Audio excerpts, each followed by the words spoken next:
একবার একটা মেয়ে তার বিয়ের দিন শ্বশুর বাড়ি যাওয়ার ঠিক আগ মুহূর্তে হঠাৎ করে তার বাবাকে বলে উঠল, আচ্ছা বাবা, আমি তো তোমাদেরকে ছেড়ে চলে যাব।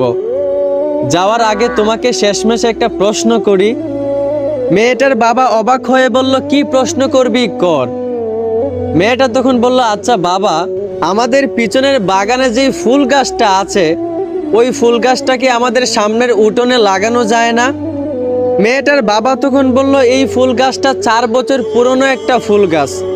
এখন যদি এইটাকে সামনের উঠানে লাগানো হয় তাহলে সেটা নতুন মাটিতে নিজেকে মানিয়ে নিতে পারবে না, ফুল গাছটা মারা যাবে।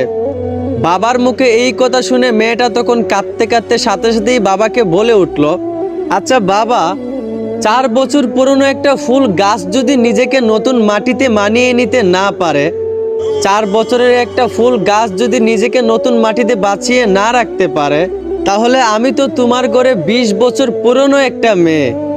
আমি কিভাবে অন্যের বাড়িতে গিয়ে নিজেকে মানিয়ে নিব?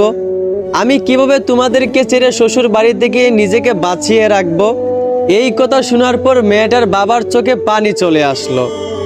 আসলেই মেয়েদের জীবনটা অনেক অদ্ভুত। তাদের নিজের বাড়িটাই একটা সময় অন্যের বাড়ি হয়ে যায়, তাদের নিজের বাড়িতেই একটা সময় মেহমান হয়ে